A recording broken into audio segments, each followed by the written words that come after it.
झनला एक बार सादर सेवा जोहार सब झनला हवेली वारेनला।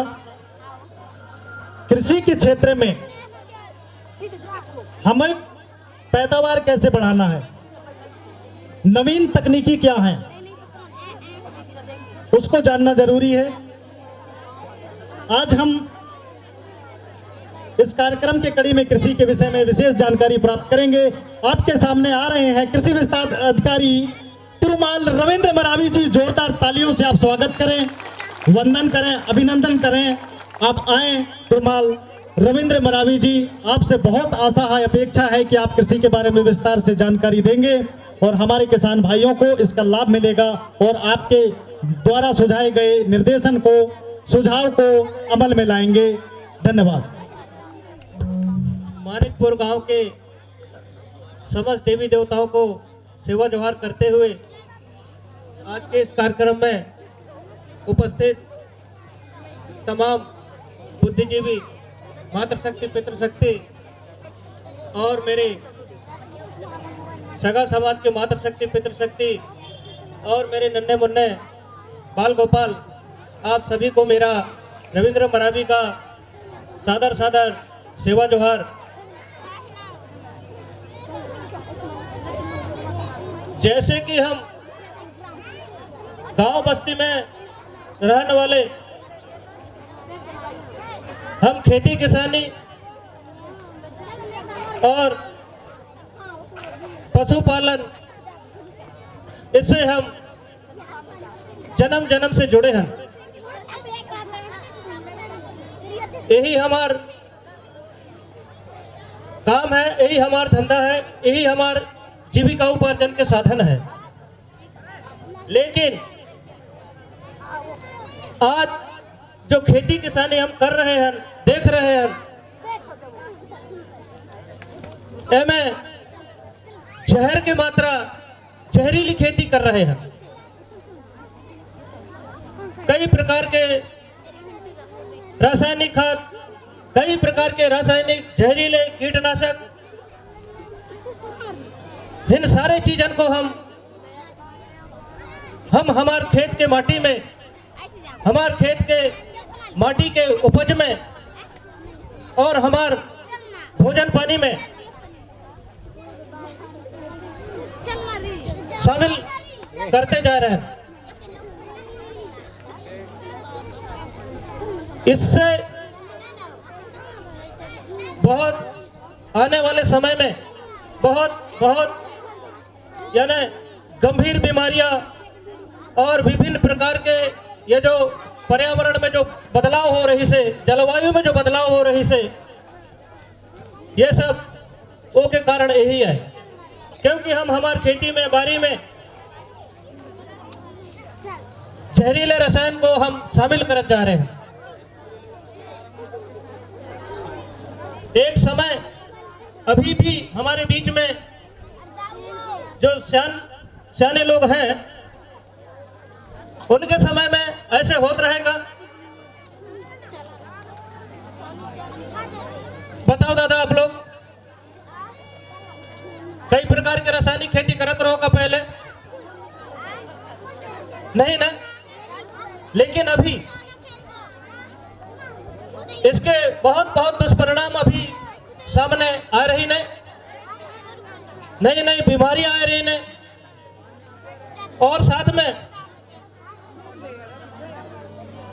आने वाले जो पीढ़ी है, उस पीढ़ी को हम कैसे माटी देके जाबो और कैसे जलवायु और कैसे पर्यावरण देके जाबो, ये चीज को हमको सोचना है और समझना है। हमारे पास गाय, बैल, भैंस, बकरी, हम खेती किसानी करने वाले आदमी के पास ये जरूर होता है।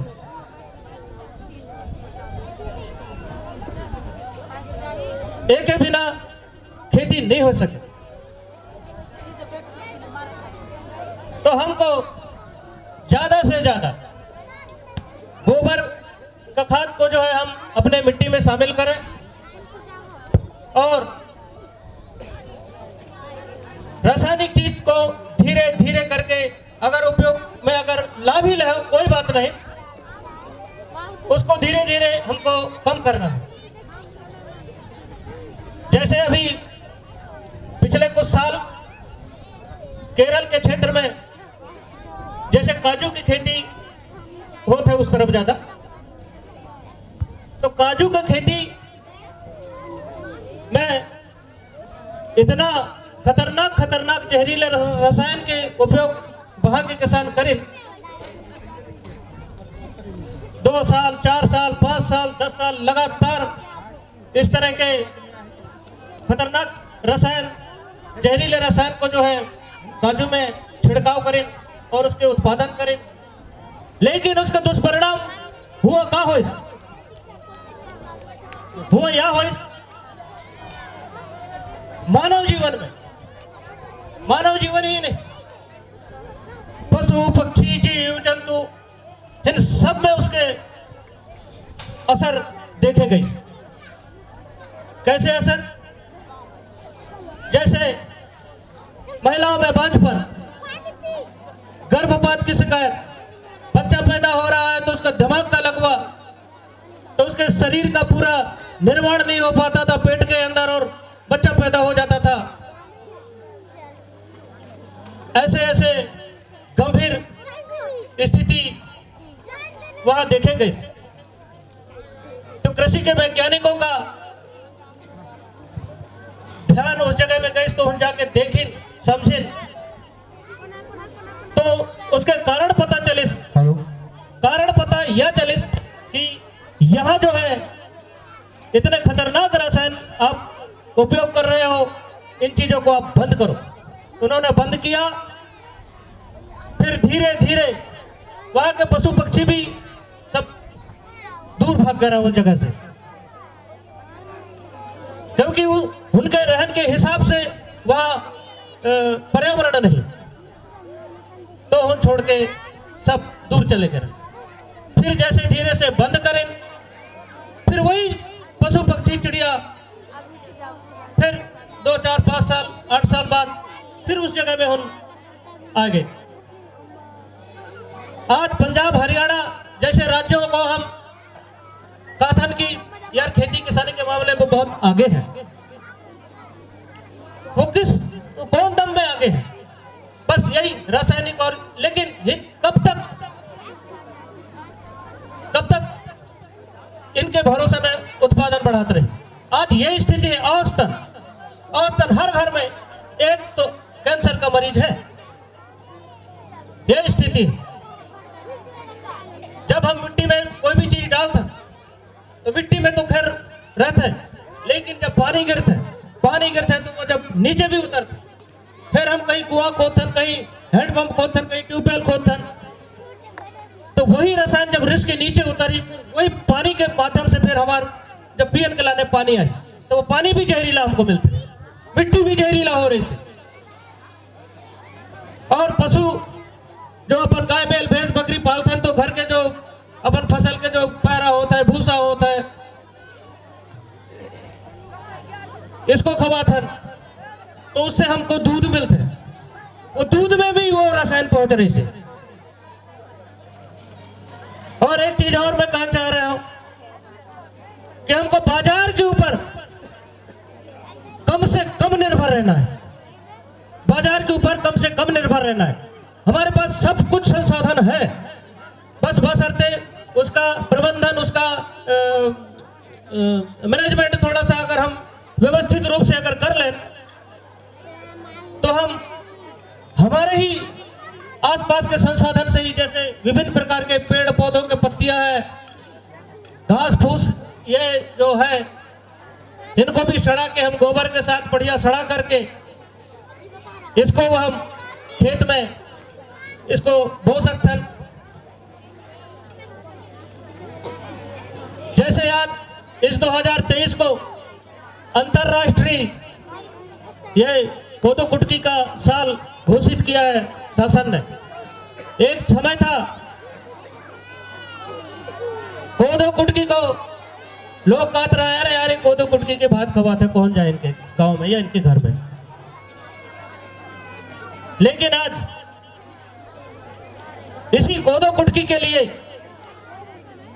देश और विदेश में इसकी इतनी उपयोगिता है, इतनी इसकी मांग है, हद से ज्यादा।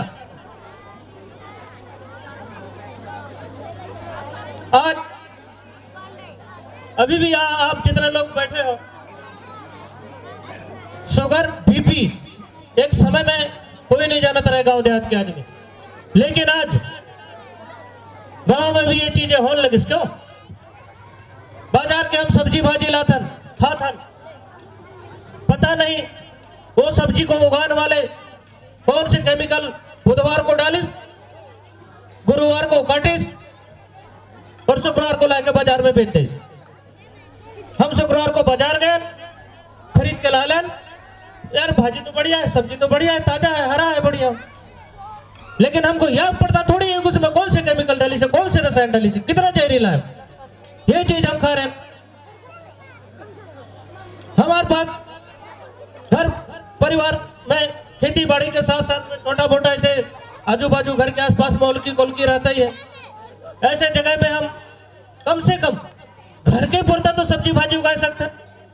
घर के पुरता तो हल्दी नॉन उगा नॉन नहीं, हल्दी हो, मिर्चा हो, धनिया हो, घर के पुरता तो उगा सकते हैं। अभी पिछले समय में हालांकि उदाहरण तो बहुत है, लेकिन एक उदाहरण मैं बता रहा हूं।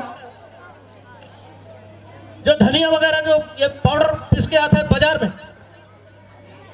एक धनिया फैक्ट्री में छापा पड़ी, जांच पड़ताल हुई तो घोड़ा की लीद भी हुआ धनिया के साथ पीस के और दे दे और आदमी खा गई। कब तक ऐसे नकली भोजन के भरोसे रहो हम?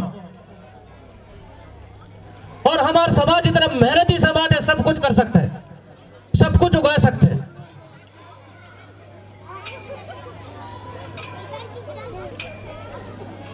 तो आप सबसे मेरा निवेदन है कि जितने भी, हाँ, ये रासायनिक खेती थोड़ा सा एक समय ऐसे भी रही से जब मानिकपुर के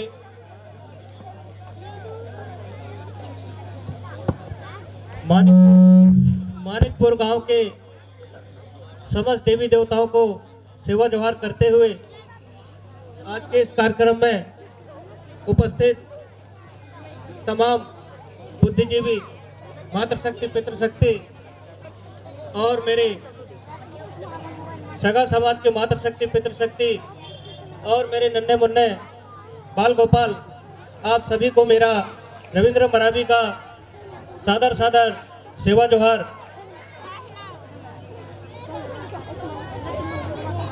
जैसे कि हम गांव बस्ती में रहने वाले, हम खेती किसानी और पशुपालन, इससे हम जन्म जन्म से जुड़े हैं। यही हमार काम है, यही हमार धंधा है, यही हमार जीविका उपार्जन के साधन है। लेकिन आज जो खेती किसानी हम कर रहे हैं, देख रहे हैं, में जहर की मात्रा, जहरीली खेती कर रहे हैं। कई प्रकार के रासायनिक खाद, कई प्रकार के रासायनिक जहरीले कीटनाशक, इन सारे चीजों को हम हमारे खेत के माटी में, हमारे खेत के माटी के उपज में और हमारे भोजन पानी में शामिल करते जा रहे हैं। इससे बहुत आने वाले समय में बहुत यानी गंभीर बीमारियां और विभिन्न प्रकार के ये जो पर्यावरण में जो बदलाव हो रही से, जलवायु में जो बदलाव हो रही से, ये सब वो के कारण यही है। क्योंकि हम हमारी खेती में, बाड़ी में जहरीले रसायन को हम शामिल करते जा रहे हैं। एक समय अभी भी हमारे बीच में जो सियाने लोग हैं, उनके समय में ऐसे होता रहेगा? बताओ दादा, आप लोग कई प्रकार के रासायनिक खेती करते रहोगा पहले? नहीं ना? लेकिन अभी इसके बहुत बहुत दुष्परिणाम अभी सामने आ रही ने, नई नई बीमारियां आ रही ने, और साथ में आने वाले जो पीढ़ी है, उस पीढ़ी को हम कैसे माटी देके जाबो और कैसे जलवायु और कैसे पर्यावरण देके जाबो, ये चीज को हमको सोचना है और समझना है। हमारे पास गाय, बैल, भैंस, बकरी, हम खेती किसानी करने वाले आदमी के पास ये जरूर होता है।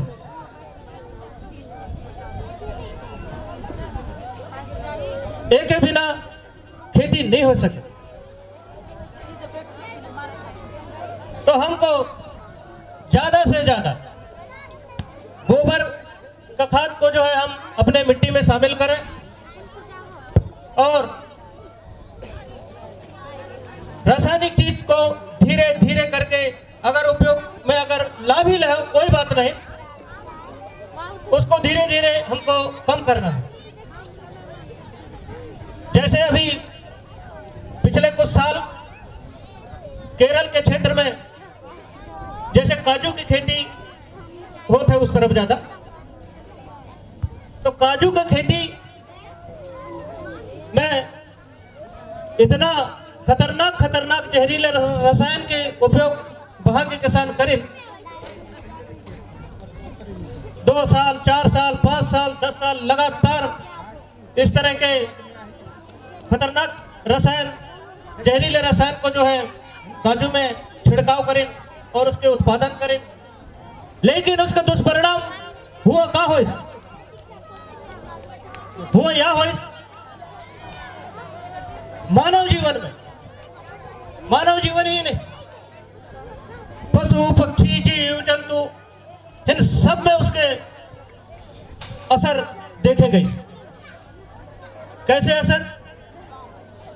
जैसे महिलाओं में बांझपन, गर्भपात की शिकायत, बच्चा पैदा हो रहा है तो उसका दिमाग का लगवा, तो उसके शरीर का पूरा निर्माण नहीं हो पाता था पेट के अंदर और बच्चा पैदा हो जाता था। ऐसे ऐसे गंभीर स्थिति वहां देखे गए। तो कृषि के वैज्ञानिकों का ध्यान उस जगह में गए, तो हम जाके देखें, समझें, तो उसके कारण पता चले, कारण पता यह चले कि यहाँ जो है इतने खतरनाक रसायन आप उपयोग कर रहे हो, इन चीजों को आप बंद करो। उन्होंने बंद किया, फिर धीरे धीरे वहां के पशु पक्षी भी सब दूर भाग गए उस जगह से, क्योंकि उनके रहन के हिसाब से वहां पर्यावरण नहीं, तो हम छोड़ के सब दूर चले गए। फिर जैसे धीरे से बंद करें, फिर वही पशु पक्षी चिड़िया फिर 2, 4, 5 साल, 8 साल बाद फिर उस जगह में हम आ गए। आज पंजाब, हरियाणा जैसे राज्यों को हम कथन की यार खेती किसानी के मामले में बहुत आगे हैं। वो कौन दम में आगे हैं? बस यही रासायनिक और, लेकिन कब तक इनके भरोसे में उत्पादन बढ़ाते रहे। आज यही स्थिति है। औसतन हर घर में एक तो कैंसर का मरीज है, यह स्थिति है। जब हम मिट्टी में कोई भी चीज डालते तो मिट्टी में तो खैर रहता है, लेकिन जब पानी गिरता है तो वो जब नीचे भी उतरता, फिर हम कहीं कुआं खोदते, कहीं हैंडपंप खोदथन, कहीं ट्यूबवेल खोदथन, तो वही रसायन जब रिस के नीचे उतरी, वही पानी के माध्यम से फिर हमारे जब पियन के लाने पानी आई तो वो पानी भी जहरीला हमको मिलता, मिट्टी भी जहरीला हो रही से। और पशु जो अपन गाय बैल भैंस बकरी पालते हैं तो घर के जो अपन फसल के जो पैरा होता है, भूसा होता है, इसको खवाथन तो उससे हमको दूध मिलते हैं, वो दूध में भी वो रसायन पहुंच रही से। और एक चीज और मैं कहना चाह रहा हूं कि हमको बाजार के ऊपर कम से कम निर्भर रहना है, बाजार के ऊपर कम से कम निर्भर रहना है। हमारे पास सब कुछ संसाधन है, बस बशर्ते उसका प्रबंधन, उसका मैनेजमेंट थोड़ा सा अगर हम व्यवस्थित रूप से अगर कर लें तो हम हमारे ही आसपास के संसाधन से ही, जैसे विभिन्न प्रकार के पेड़ पौधों के पत्तियां हैं, घास फूस ये जो है, इनको भी सड़ा के हम गोबर के साथ बढ़िया सड़ा करके इसको हम खेत में इसको बो सकते हैं। जैसे आज इस 2023 को अंतर्राष्ट्रीय ये कोदो कुटकी का साल घोषित किया है शासन ने। एक समय था कोदो कुटकी को लोग कहते रहे, अरे यार कोदो कुटकी के भात खवाते कौन जाए इनके गांव में या इनके घर में। लेकिन आज इसी कोदो कुटकी के लिए देश और विदेश में इसकी इतनी उपयोगिता है, इतनी इसकी मांग है, हद से ज्यादा। आज अभी भी यहां आप जितने लोग बैठे हो, शुगर बीपी एक समय में कोई नहीं जानता रहे गांव देहात के आदमी, लेकिन आज गांव में भी ये चीजें होने लगी। क्यों? बाजार के हम सब्जी भाजी लाथन खाथन, पता नहीं वो सब्जी को उगाने वाले कौन से केमिकल बुधवार को डालिस, गुरुवार को काटिस और शुक्रवार को लाके बाजार में बेच दिस। हम शुक्रवार को बाजार गए, खरीद के ला लें, यार भाजी तो बढ़िया है, सब्जी तो बढ़िया है, ताजा है, हरा है, बढ़िया, लेकिन हमको यह पड़ता थोड़ी है उसमें कौन से केमिकल डाली से, कौन से रसायन डाली से, कितना जहरीला है। ये चीज हम खा रहे हैं। हमारे पास घर परिवार में खेती बाड़ी के साथ साथ में छोटा मोटा ऐसे आजू बाजू घर के आसपास मौलकी कोलकी रहता ही है। ऐसे जगह में हम कम से कम घर के पुरता तो सब्जी भाजी उगा सकते हैं, घर के पुरता तो हल्दी नॉन उगा नॉन नहीं, हल्दी हो, मिर्चा हो, धनिया हो, घर के पुरता तो उगा सकते हैं।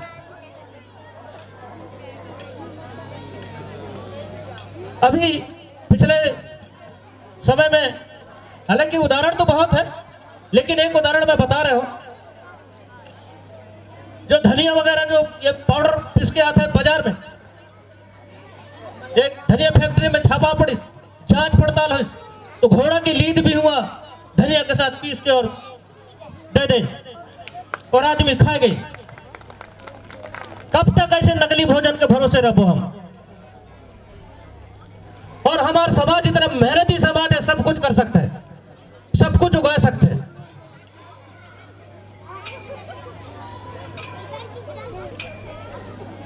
तो आप सबसे मेरा निवेदन है कि जितने भी, हाँ, ये रासायनिक खेती थोड़ा सा एक समय ऐसे भी रही से जब आल गिरानी पड़ता रहा पहले, तो उस समय भुखमरी के थोड़ी सी स्थिति रह रहे देश में। हम तो नहीं जाना, लेकिन हमारा आजी दादी बताए तो हम सुने, हम जानते। एक समय में लाल गेहूं आता रहा कहा अमेरिका के, आज भी 50 साल 60 साल 70 साल के दादा लोग हैं, जानत हो, खाए भी हो। वो भुखमरी के टाइम की बात है। तो उस टाइम सरकार ने सोचिस कि कब तक हम दूसरे देश के भरोसे में, माने दाना के भरोसे में उनके ऊपर टिके रहो। उत्पादन कैसे बढ़ाए? तो एक काम करो, उत्पादन बढ़ाओ, उत्पादन बढ़ाओ, ताकि हम खाना पीना के लाने दूसरे देश के ऊपर हम उसके ऊपर भरोसे उनका आश्रित ना रहा।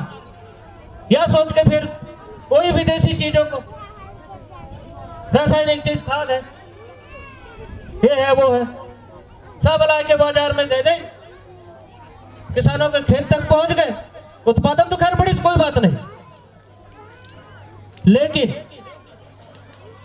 आज की स्थिति क्या है, अंधाधुंध उपयोग कर रही है इसकी।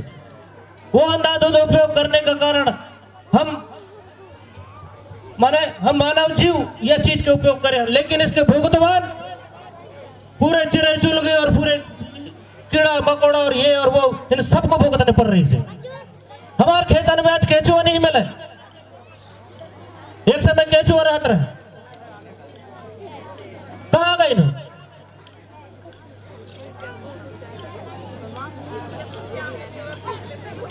वो इसलिए गायब हो गए इनकी, उनको हुआ रहन बसन के हिसाब से उनकी वहां माहौल नहीं है खेत में, वहां तो अपन केमिकल रसायन, जहरीले रसायन डाल दें। केचुआ को किसान का मित्र कहा जाता है, नीचे की मिट्टी को ऊपर लाता है, मिट्टी खाता है, मिट्टी को ही निकालता है, और उसका एक वर्मी कंपोस्ट भी बनता है। हो सकता है यहाँ से बहुत से लोग जानते होंगे, बना भी होगा, हमारे विभाग के माध्यम से भी ये योजनाएं संचालित होती रहती है। वर्मी कंपोस्ट भी आप एक टाका बना सकते हैं, केचुआ पालन करो उसमें उनको कुछ नहीं देना है, कोई दाल चावल सब्जी भाजी रोटी थोड़ी देना है उनको, मिट्टी देना है। ये दुनिया भर के ये जो कूड़ा कचरा हमारे घर से जो निकलता है, शहर से ढोर बच्चिया का जो भैंसी का निकलता है, उसको वहां डालना है, केचुए छोड़ दो, वो अपना काम करते रहे, उसको इकट्ठे करके रख लो। जब हमको पराहा लगाना है, रोपा लगाना है, जुताई करना है, उस टाइम मिला दो, बहुत बढ़िया।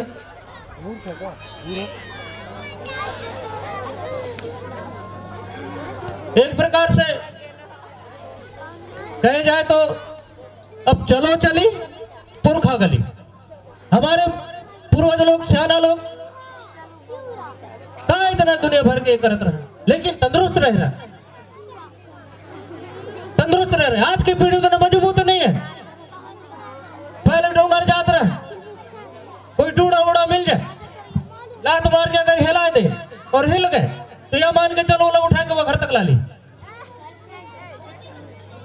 और आज वो चीज नहीं रह गया, वो ताकत नहीं रह गया। आज 70 साल 80 साल के जो सियाने लोग हैं, उनको चश्मा भी नहीं लगता, अभी भी कई लोग ऐसे। और आज की स्थिति में देखो, 10 साल 12 साल 15 साल के लड़का बच्चन को चश्मा लग जाता है। ये साइड इफेक्ट है। हमारा खान पान बदल गई, हमारा जलवायु बदल गई, हमारा पूरे पर्यावरण बदल गई। तो इस प्रकृति को हमको जितना सुरक्षित रखेंगे उतना ही सुरक्षित यह हमको रखें। हम इसी की प्रकृति की पूजा करते हैं, यही प्रकृति से हमको सांस मिलता है, पानी मिलता है, सारी चीज मिलते हैं। अब जिस घर से हमको रोटी पानी मिलता है, वही घर में हम पूरा गंदगी फैलाबो तो हो बनी कैसे? तो इस प्रकृति को भी हमको बचाना है और आने वाली पीढ़ी को भी एक व्यवस्थित वातावरण देना है। अगर आज इसी प्रकार से अगर हम इन जहरीले चीजों को अगर लगातार उपयोग करत गए तो आने वाले समय में, आज से 10 साल 20 साल 50 साल बाद एक ऐसी स्थिति बन जाएगी, अब मिट्टी के ये घास भी नहीं होगी। आज विदेशों में हजारों हेक्टेयर जमीन बंजर है, घास तक नहीं उग रही है। तो क्या ऐसे जल जंगल जमीन हम आने वाली पीढ़ी को देके जाबो का? नहीं ना।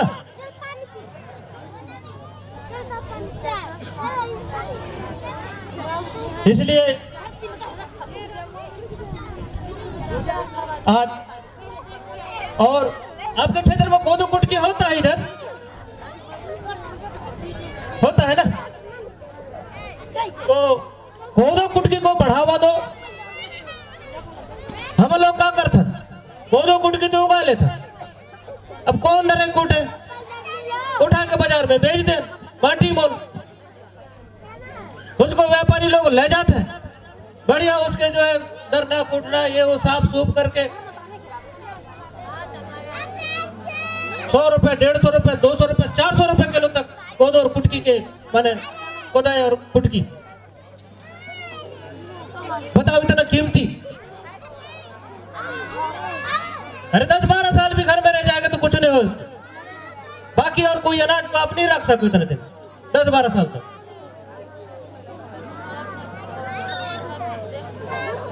इतना पौष्टिक चीज है, बहुत पौष्टिक चीज है।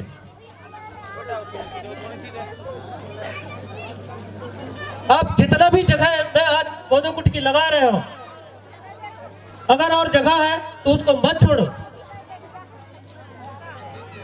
उसको भी और उसका क्षेत्र बढ़ाओ। 1 एकड़ में लगा रहे हो, अगर और भी जमीन तो उसमें भी लगाओ, कोदो कुटकी लगाओ। कोई खाद खर्च नहीं लगे उसमें ज्यादा, कोई दुनिया के ज्यादा तमाशा नहीं है उस खेती में। हमारे जो पूर्वज लोग करते रहे से, तो हमारे पुरखा लोग जो करते रहे, अपन को वह तरफ हमको लौटने पड़ी।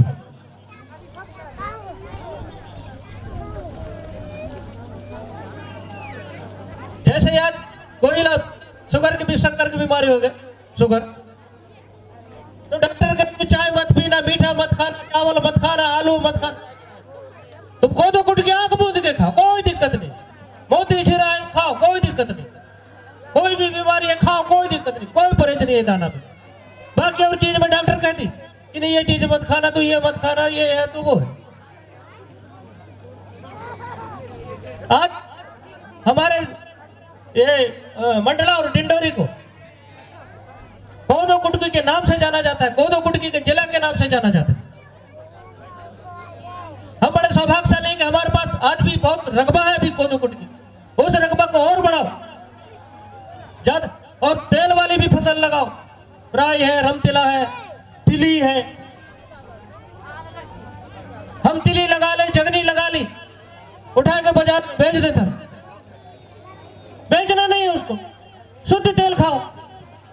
हम रिफाइंड तेल खा रहे हैं।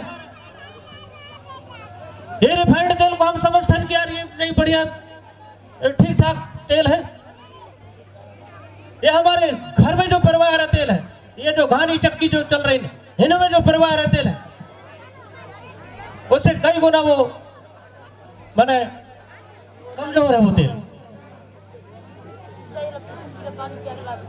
जहां ये तेल रिफाइंड वाले जो तेल जहां निकाले जाते हैं, उस जगह में एक एथेनॉल नाम के रसायन आते हैं। वो एथेनॉल को मिलाते हैं, वो तेल निकाला टाइप। और जब जहां से ये डीजल पेट्रोल निकलता है, उस जगह में जब पेट्रोल कच्चा निकलता है, फिर उसको रिफाइन करते हैं। रिफाइंड करते हैं उसको, रिफाइनरी मशीन जो लगी से, तो उस जगह में रिफाइन करने के टाइम में वो एथेनॉल केमिकल को भी हुआ मिलाया जाता है। जिस डीजल और पेट्रोल से गाड़ी और मोटर चलता है, और वो एथेनॉल को हमारे तेल में दे खान के लाना। हमारे देश में सबसे ज्यादा हार्ट अटैक के भी मरीज है। डॉक्टर साहब आपको संज्ञान में हो गई ये बात।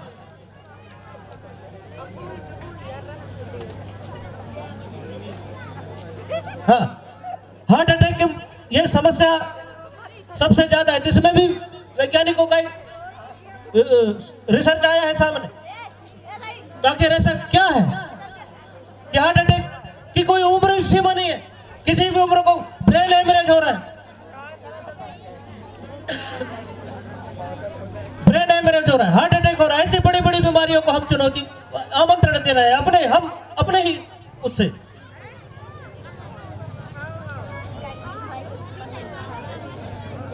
तो इसलिए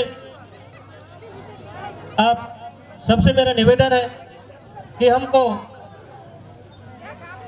दैनिक जीवन में जितना भी हमको खाने पीने के साग भाजी तेल है, दाल है, इतना तो हम कर ही सकते हैं। धनिया है, मिर्ची है, हल्दी है, अदरक है।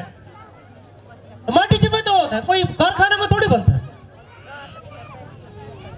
और हम सबसे बड़े वैज्ञानिक हैं दुनिया। विज्ञान चाहे जो भी कर डाले, लेकिन कोई फैक्ट्री में कोई चावल बना के बता दे, कोई दाल के दाना बता के बता दे, नहीं बन सके। आज जैसे पानी की बात करते हैं ना, तो पानी में विज्ञान कहता है कि H2O, हाइड्रोजन ऑक्सीजन, ये दो चीज से मिलकर पानी बनी से कहते हैं। ठीक है, मान गया ना। लेकिन अगर हाइड्रोजन भी अलग से दे दिया जाए और ऑक्सीजन भी अलग से दे दिया जाए, दोनों को मिला के पानी बना कोई तो बन जाएगा? नहीं बन सकता।